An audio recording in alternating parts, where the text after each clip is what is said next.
Hello, everyone. I'm Adam Kalita. Today, I want to shake up the way you think about media bias. This talk builds on my own essay, The Structural Foundations of Media Bias, where I argue that bias in modern media isn't just about politics, it's baked into the system itself. Here is a stat that should grab your attention. 62% of Americans don't trust mainstream media anymore. Most people think it's because of political bias. But what if the real problem goes way deeper than that? I'm here to argue to you that media bias isn't some left thing or right thing conspiracy, it's structural. It comes from how our media is designed, from profit models to tech platforms to the way our brains are even wired.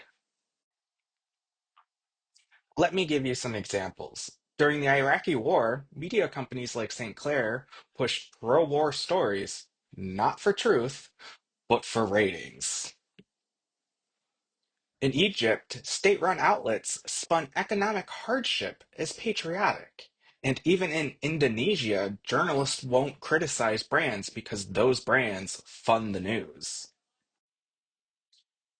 Here's the ugly truth: media doesn't chase accuracy, it chases audiences. Research Tim Grossclose found that news outlets lean towards whatever opinions their audience already hold. Why? Because arguments keep people watching, and watching means more profit. And then there is the 24/7 news cycle. Journalists are under constant pressure to deliver stories fast, so death takes a back seat. Remember CNN's embedded coverage during the Iraqi war? It showed battlefield wins, but skipped over the deeper policy failures behind them. And don't think social media is any better.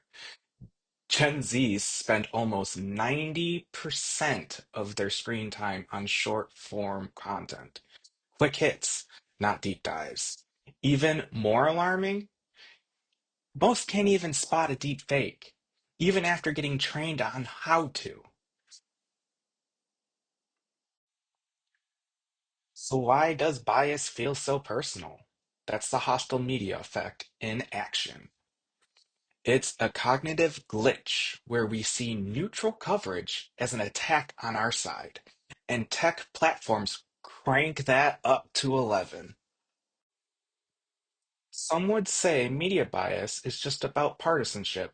Liberals calling out conservatives, conservatives blaming liberals, but that's only scratching the surface. Even Grosclose's own data shows that bias shifts are based on audience demand and revenue goals. MSNBC didn't go left out of ideology, they went left because their viewers did. So, what's the fix? It's not about fact checking one side or the other, it's about structural reform, breaking up media monopolies, regulating the algorithms that shape our feeds, and teaching strong media literacy in schools, starting early. So, I'll leave you with this. If our media systems are built for bias, then maybe we've been blaming the wrong thing by pointing our fingers at politics. The real change? Changing the system itself.